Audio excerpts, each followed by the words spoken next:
할렐루야. 한 사람씩 내 집에 안위원은 없고. 우리 옆에 분하고 인사합시다. 잘 오셨습니다. 반갑습니다. 우리 교회 좋은 교회입니다. 한 번 더, 목사님도 좋은 사람입니다. 지난 한 주간 우리는 새로운 선교 역사를 또 쓰고 왔습니다. 자동차 이동거리로 12시간을 달린 건 처음이었습니다. 물론 점심시간을 잠깐 지체했지만 거의 쉬지 않고 12시간을 달려서 목적지에 도착했고, 최장시간, 그리고 지금까지 많은 교회를 헌당하면서 밤중에 헌당 예배 드린 것도 처음입니다. 그리고 어느 교회를 가든지 그래도 생수 한 병씩은 주었는데 물 한 모금 안 주는 교회도 처음이었습니다. 하여튼 새로운 역사를 많이 썼는데요. 여러분, 제가 지난 주일날 설교할 때는 목소리도 깔끔하고 괜찮다고 생각이 되었을 거예요. 금요 기도에만 인도 안 하면 제가 얼마든지 여러분에게 좋은 목소리 가지고 설교할 수 있는데, 우리는 뭔가 하면 아주 목숨 걸고 하기 때문에, 그래서 목이 이 모양이에요. 목숨을 걸고 기도회를 인도했더니 완전히 목이 마시 갔어요. 우리가 12시간 가서 헌당한 교회는 김경아, 김덕희 집사님 가정에서 그 집은 벌써 두 번째 헌신한 교회입니다. 사업가도 아니고 큰 돈을 버는 사람도 아니고 그냥 직장인으로서 월급 가지고 푼푼히 모아서 그걸 가지고 두 번째 하나님의 교회를 헌신할 정도로 얼마나 귀한 일인지 모릅니다. 그리고 이동해서 필리핀 바기오에 가서 거기서 센터와 그리고 이제 그 교회 준곡 예배를 하게 되는데, 지금 우리 교회가 관련하는 센터는 두 군데 있습니다. 필리핀 북부의 바기오, 그리고 마닐라에 인접한 안티폴로의 페이머스 아카데미. 근데 각각 의미가 달라요. 양쪽이 다 학교는 하지만 그 중에 바기오는 동남아 선교를 위해서 동남의 리더들을 데려다가 6개월 과정으로 그들을 훈련시켜서 재파송하는, 그리고 필리핀 사람들이 이제 근로자랄까요, 해외 근로자로 가는데 그 중에 리더들을 뽑아서 그들로 하여금 간접 선교사로 보내는 이런 센터로 앞으로 운영을 하게 되고, 그래서 이번을 기해서 우리 교회에서는 한 달에 100만 원씩 그 센터 운영비를 지원하기로 이렇게 하고 왔습니다. 안티폴로에 있는 센터는 신학교를 세워서 거기서 신학생을 배출하고 필리핀 현지에 교회를 세우고 복음화를 위한 이런 사역, 양쪽에 다 독특한 의미와 목적을 가지고 사역을 하고 있습니다. 여러분, 우리 교회가 이렇게 많은 일들을 하고 있다는 거 자랑스럽게 생각해야 되고, 자부심을 가져야 되고, 그리고 좋은 교회 만났음을 기쁘게 생각해야 할 줄 믿습니다. 또 목사도 잘 만났다고 생각해야 돼요. 어저께 제가 아주 힘들어하니까 어느 집사님은 목사님 너무 힘드신데 주일날 3부 예배만 설교하고 나머지는 하지 마세요 그러더라고요. 저기 앉아있는 저 집사님은 아이파크 식구들이 어제 청소하러 왔다가 그러다 그 카페에서 제가 힘들어하는 모습을 보면서 목사님 건강하시었대요. 목사님이 쓰러지면 우리 교회 무너져요. 다 목사님 보고 오는 분들이에요. 그랬더니 옆에 있는 분도 그렇대요. 어떤 사람은 교회 안 나오려고 그러다가 목사님의 그 흡입력 있는 설교 때문에 안 나올 수 없어서 못 배기고 또 나온대요. 오늘 선보러 오신 분들, 내 목소리가 원래 좋은 사람인데 금요 기도회 때 목숨을 걸고 인도했더니 목이 다 맛이 가서 이러니까 그냥 간 보러 오신 분들 싱거우면 간장 쳐서 드시고, 너무 짜면 물 타서 드시고, 그래도 좋은 교회고 목사 괜찮은 교회니까 그냥 결정하시면 돼요. 그러면 은혜가 될 줄 믿습니다. 그래서 선교 여정을 잘 마치고 어제 주례에 돌예배 하는데 너무 힘이 들었어요. 저녁에 누워서 꿍꿍 앓았어요. 모든 몸이 맥이 빠지고, 그리고 안 아픈 데가 없고. 왜 그랬냐면 나중에 족구도 했거든요. 족구하는데 우리 팀들 5세트를 하는데 세상에 우리 지교회 목사님들과 우리 교육자들 보니까 나는 60대고 지들은 50대인데도 나중에 5세트쯤 되니까 다 지쳐가지고 해롱해롱하고 있어서, 야, 60대도 하는데 니네 50대가 이렇게 빌빌해서 목회 되겠냐? 그러면서 했지만 저는 악으로 깡으로 한 거예요. 그냥 우리는 정신력으로 버티면서 그러고 했는데 그 후유증이 얼마나 심한지 어젯밤에 꿍꿍 앓고 아파가지고 진통제 먹고 이랬는데, 그래서 이런 상태로 주일날 설교할 수 있을까 의문스러운데, 그래도 오늘 일어났더니 하나님이 멀쩡하게 해주셔서 일부 예배 때부터 좀 끄떡 안 하고 설교를 하고 있어요. 하나님께 감사하고, 또 저를 아껴주고 염려하는 성도님들 제가 고맙게 생각합니다. 한 미국인이 프랑스를 여행했어요. 시골 마을을 지나다가 그냥 싼 값에 목걸이 하나를 샀습니다. 목걸이를 걸고 자기 나라에 입국을 하는데 세관에 걸렸어요. 그러면서 세금을 물리는데 너무 과도한 세금을 물리는 거예요. 그래서 항의를 했습니다. 이거 몇 프로 안 준 겁니다. 이거 아주 싼 물건이라고. 그런데 어째 이렇게 세금을 많이 물리냐고 그랬더니 이 물건은 아주 값진 물건이기 때문에 세금을 많이 내야 된다고 그러더래요. 그래서 하는 수 없이 세금을 냈습니다. 그리고 이제 보석상에 가서 감정사한테 갖다 줬더니 확대경을 가지고 이렇게 보고 있는 거예요. 보더니만, 와, 이거 귀한 물건입니다. 감탄을 하면서 이거 한번 보십시오. 그래서 이걸 이렇게 확대경에다 봤더니 거기에 이런 사인이 새겨져 있었습니다. 조세핀에게 보나파르트 나폴레옹. 그 목걸이에는 나폴레옹의 사인이 있었던 겁니다. 여러분, 물건에도 누가 사인했느냐에 따라서 가치가 달라지고 값어치가 달라지는데, 오늘 우리라고 하는 존재는 하나님의 사인이 있는 사람들입니다. 그리스도의 보혈로 인침을 받았고 성령의 인침을 받은 사람들이 바로 여러분과 저라는 사실이에요. 우리는 하나님의 형상으로 지음을 받았습니다. 우리는 보통 존재가 아니라 아주 소중한 가치를 지닌 위대한 존재라는 사실을 믿으시기를 축원합니다. 하나님의 형상으로 지음받은 우리는 우리 스스로가 별 볼 일 없는 존재라고 생각할지는 모르지만 하나님은 가장 소중하게 가장 위대한 걸작품으로 만들어주셨다는 사실을 믿으시기 바랍니다. 그 안에는 하나님의 숨결이 담겨져 있습니다. 그리고 우리를 통한 하나님의 뜻을 이루려는 하나님의 기대가 담겨져 있는 것입니다.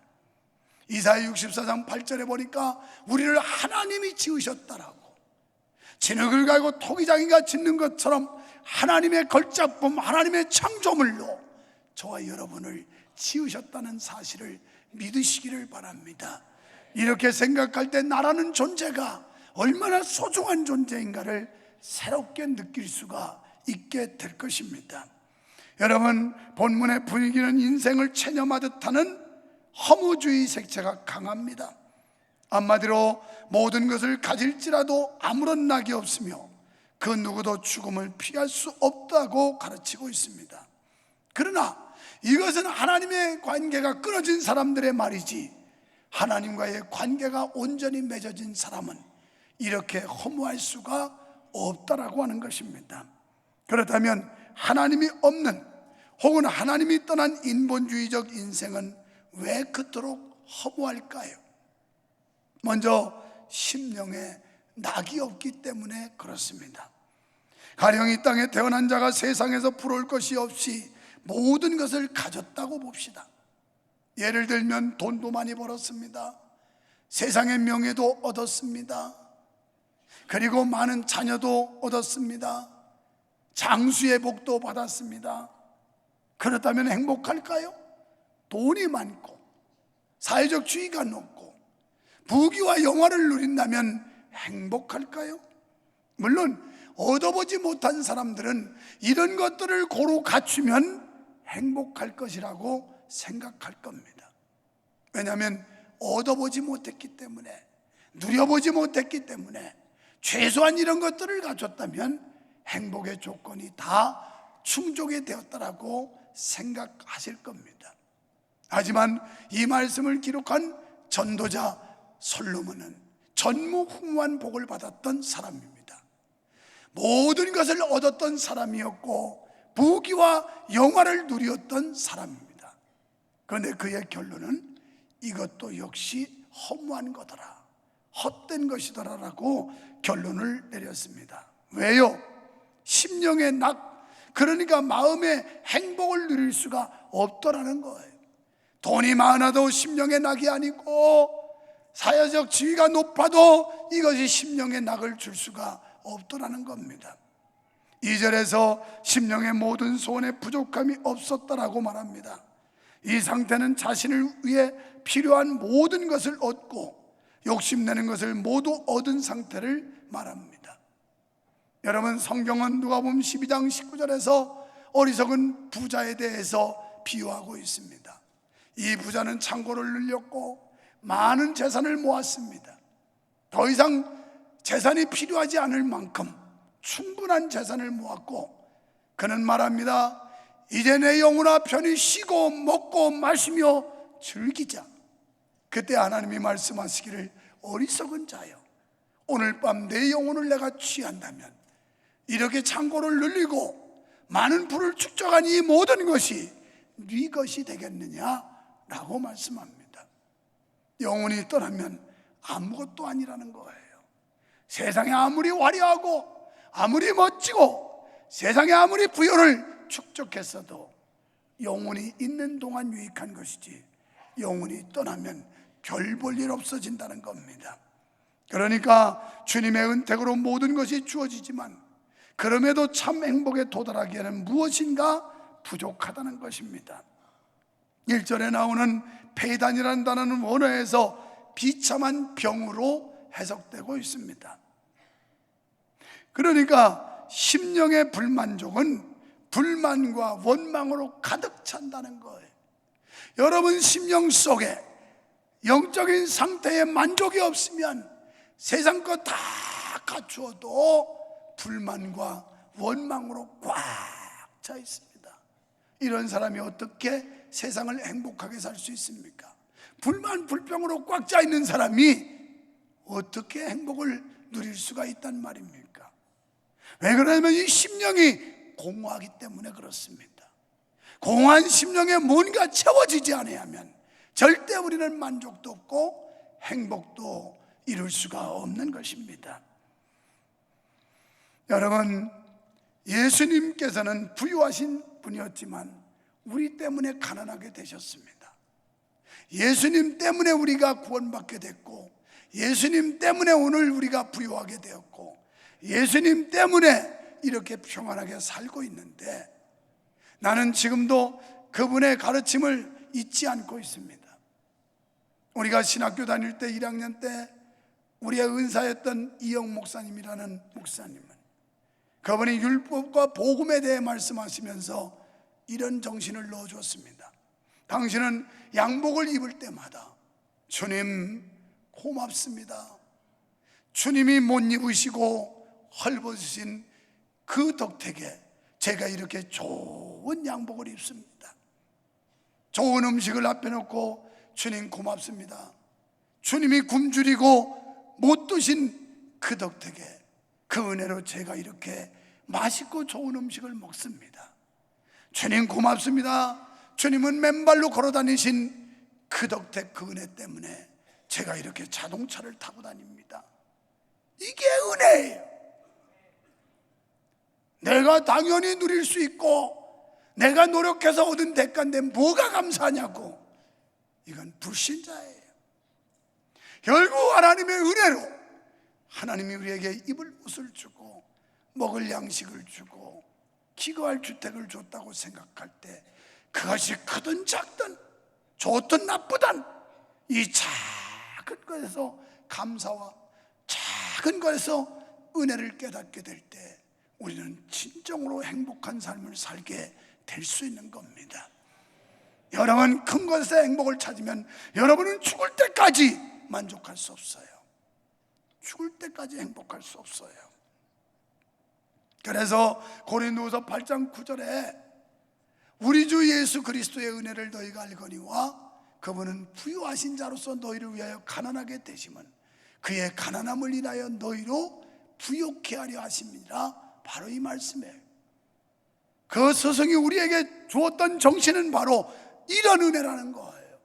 주님 때문에 누리고 주님 때문에 얻었고, 나는 그래서 내가 옷을 세탁해 와도 와이셔츠를 선물 받아도 넥타이를 선물 받아도 주일에 하나님 앞에 예배할 때 먼저 입지 않으면, 먼저 매지 않으면 절대 아무리 귀한 자리에 가더라도 먼저 입고 가는 법이 없어요.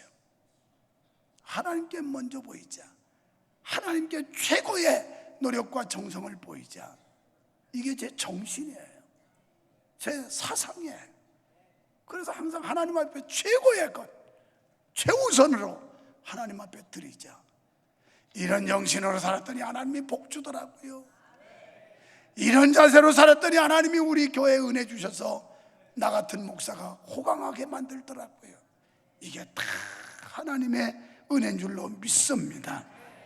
여러분, 심령이 만족하면 모든 게 만족해요.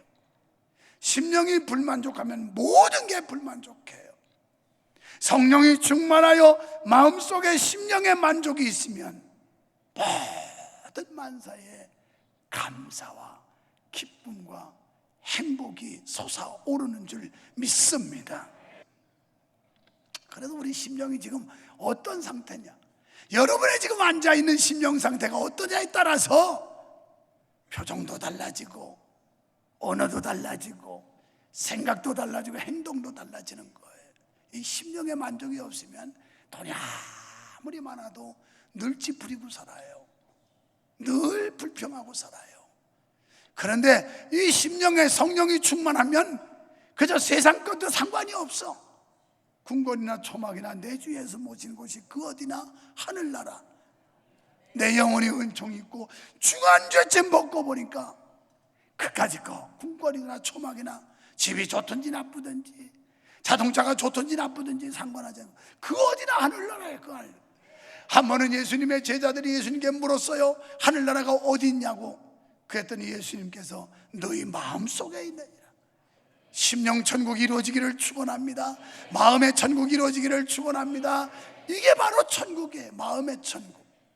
마음의 구원의 확신이 있고 천국에 대한 소망이 있는 사람이 하늘나라에 들어갈 수가 있게 되는 줄 믿으시기 바랍니다. 그러므로 심령의 만족을 얻어 안정과 평화를 얻어야 합니다. 재물과 존귀를 누리지 못하는 것도 폐단이라는 겁니다. 자신의 재산을 즐길 수 없는 이유는 재산을 모으는 데만 시간을 보냈기 때문입니다. 여러분, 하나님은 자신을 믿고 따르는 자들에게 모든 것을 넉넉하게 주셨습니다. 영적, 물질적, 재능 등을 찾으면 얼마든지 있습니다. 여러분, 영적으로 받은 은혜가 크고요, 또 우리가 어머니 뱃속에서 나올 때 아무것도 가지고 온 것이 없지만 하나님께로부터 받은 물질이 많고요, 또 나는 무능한 것 같지만 살펴보면 여러분 각자가 가진 은사, 달란트가 다 있습니다.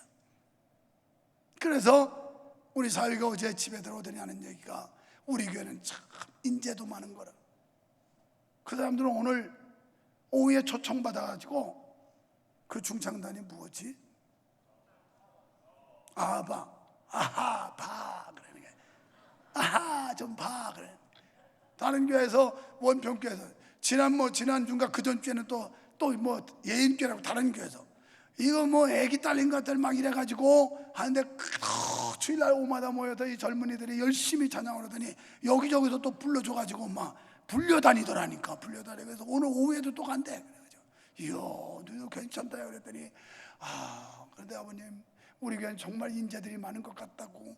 뭐 팀이 보통 많은 게 아니에요. 내가 아까 말했지만 여기 한 번 쓰려면 교회에서도 1년에 한 번 내지 2번밖에 못 써요. 쓰고 싶어도.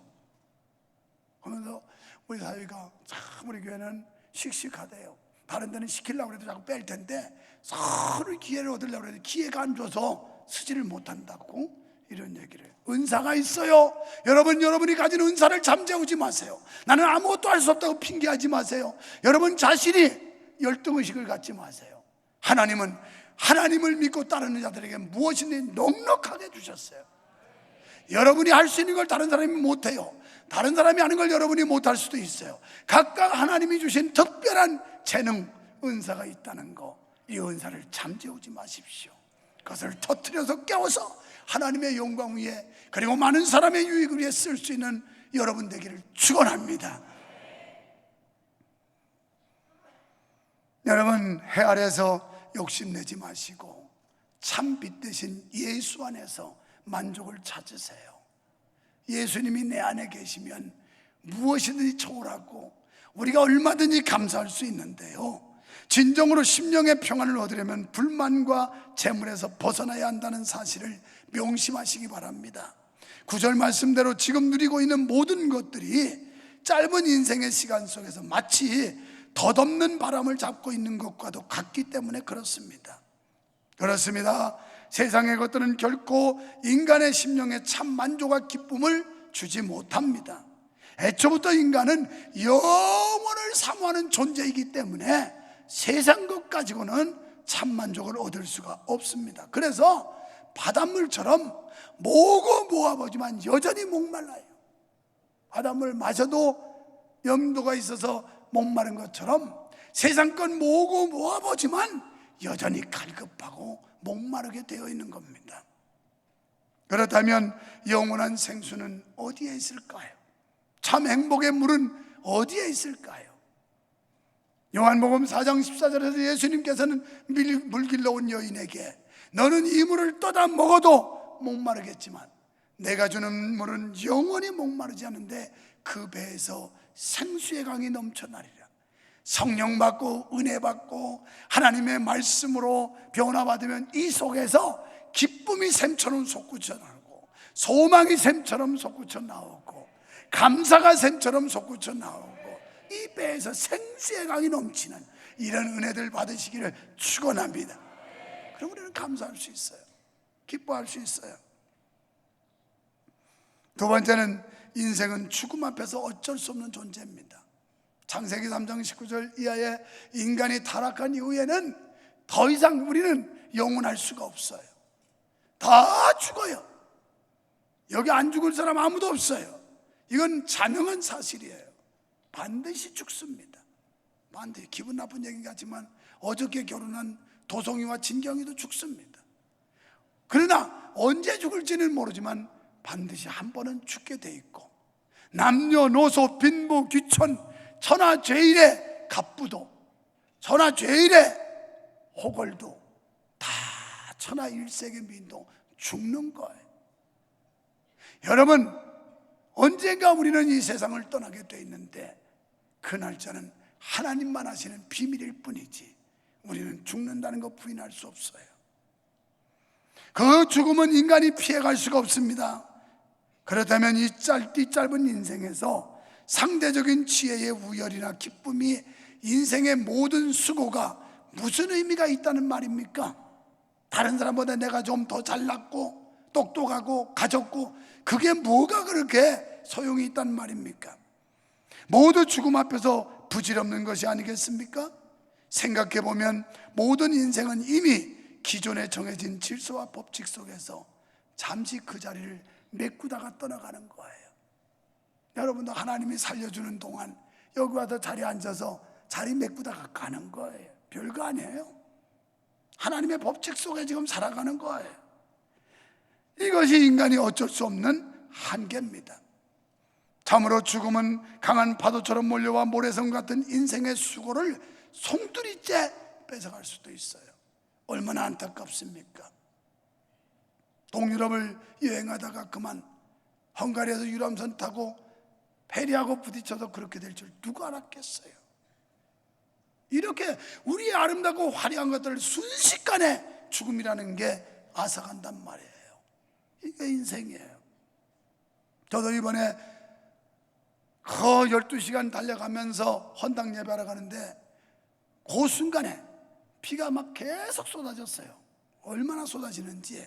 하기야 뭐 여기서 출발할 때부터 아까 인터뷰한 박영찬 목사님이 우리 여기 빗방울 던지니까 목사님 인터넷 들어가서 필리핀 날씨를 보니까 다 우산 받치고 비비비비 그런대요. 그래서 야 걱정하지 말아라. 선포하면 된다. 가지고 우리 가는 길에 하나님이 비도 멈추게 할 것이다. 할렐루야. 그랬는데 진짜 비가 막 오는 거예요. 다른 날 좋았어요. 다른 날 그때만. 그래가지고 막 산사태가 나고 돌멩이도 요만한 걸 가지고 굴러와도 별게 아닌데 큰 바위덩어리가 막 굴러와서 그걸 사람들이 내려가서 굴려내고, 그런데 우리 차 타고 왔는데 그거 하나 덮치면 꽥 하고 죽는 거야. 잭소리도 못 내. 아니 가는데 갑자기 큰 바위가 집채만한 게 와서 그까진 차 꽉 눌러버리면 납작하게 깔려 죽는 거라고. 주여 산사태 안 나게 해주시옵소서. 바위가 안 굴러오게 해주시옵소서. 나 기도하면서 갔어요. 좀 더 살으려고. 어차피 언젠가는 죽을 거지만 그래도 좀 할 일이 남았을 것 같아서 그랬어요. 그리고 야 선포하자. 비야 멈춰라. 예수의 이름으로 명하노니 멈춰라. 근데 멈췄어요. 나하고 여행해 본 사람들은 이걸 많이 체험했다니까요. 우리 목사님 그냥 믿음으로 선포하는데 된다는 걸 느낀 사람들이 너무 많아요. 그래서 목사님 가시는 길에 날씨는 걱정 안 한대. 그래도 교만하지 마십시오.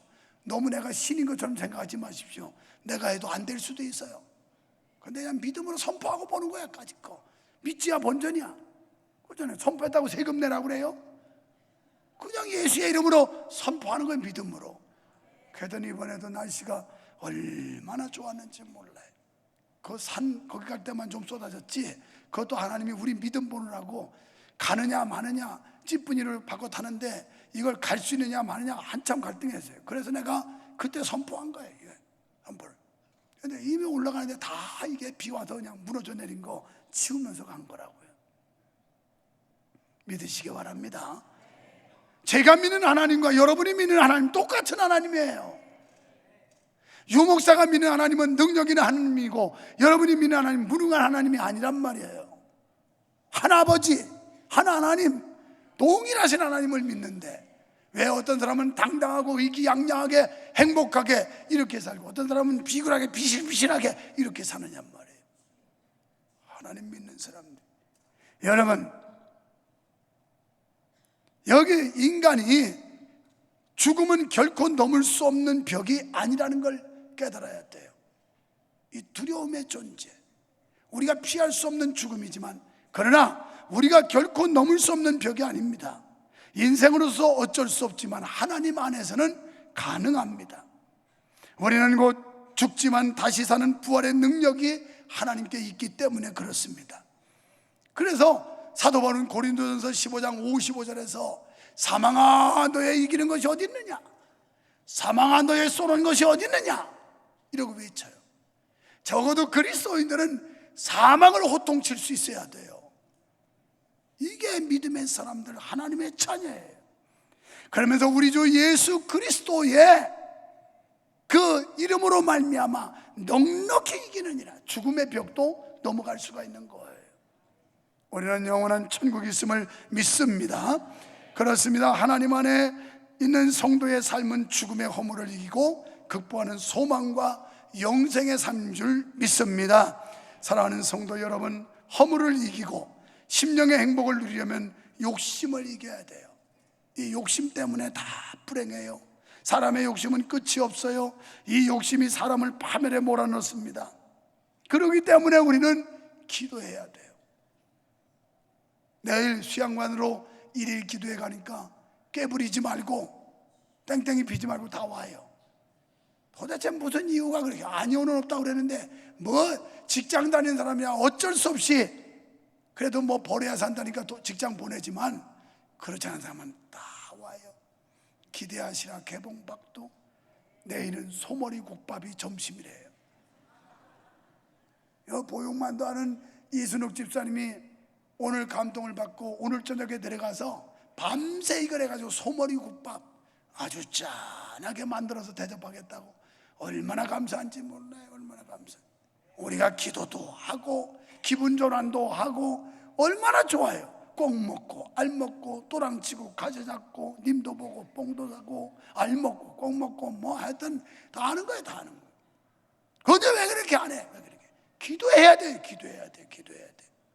남편들이요 기도 안 하는 아내들 자꾸 등떠면서 가서 기도나 해라.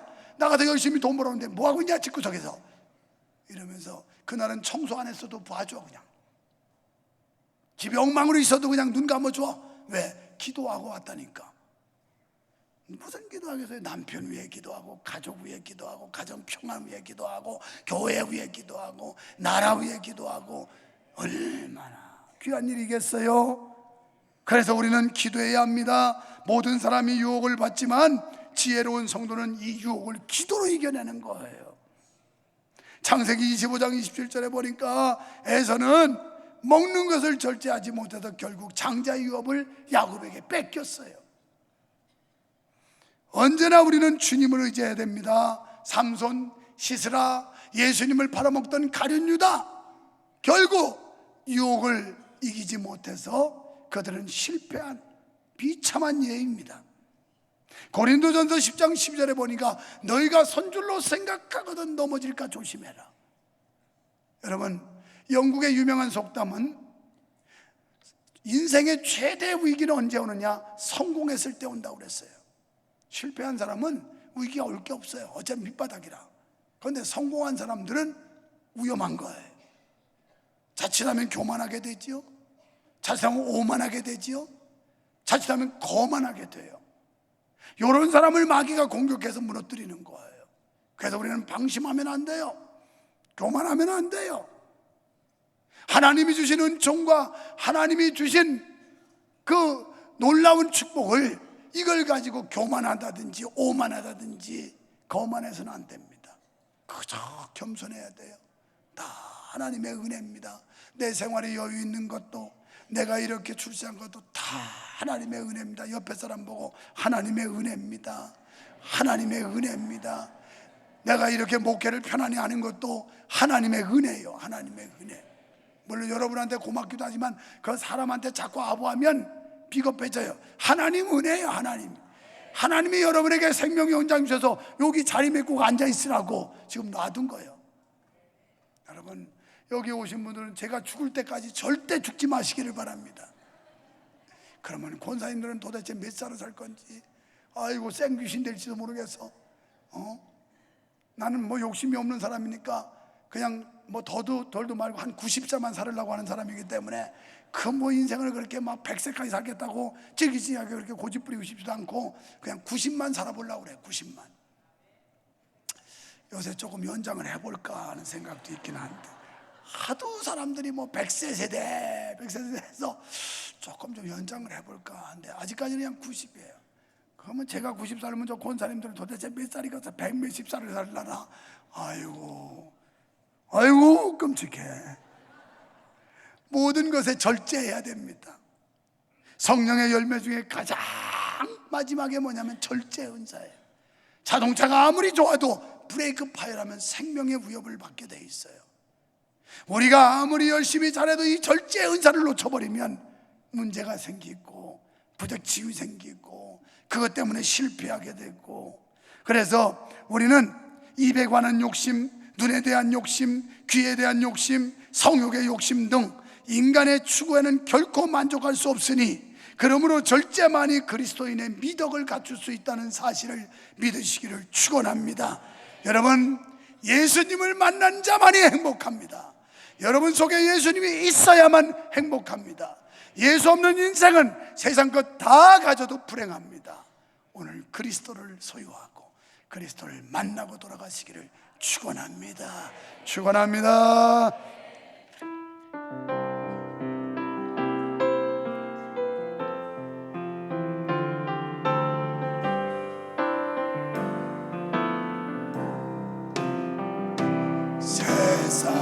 세상에서 방황할 때 나 주님을 몰랐네.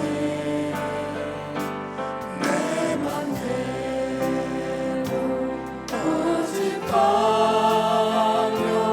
온갖 죄를 저질렀네. 예수여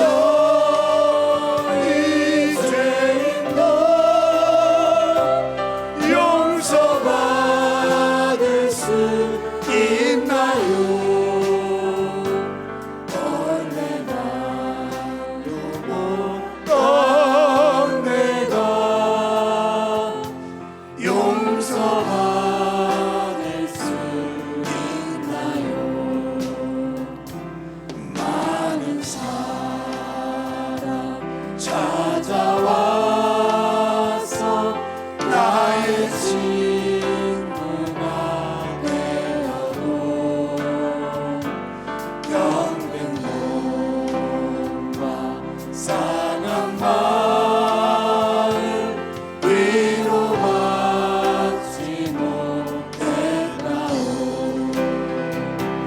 예수여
주님, 우리의 시각이 바뀌게 하시고 우리의 청각이 바뀌게 하시고 우리의 생각이 바뀌게 하여 주시옵소서.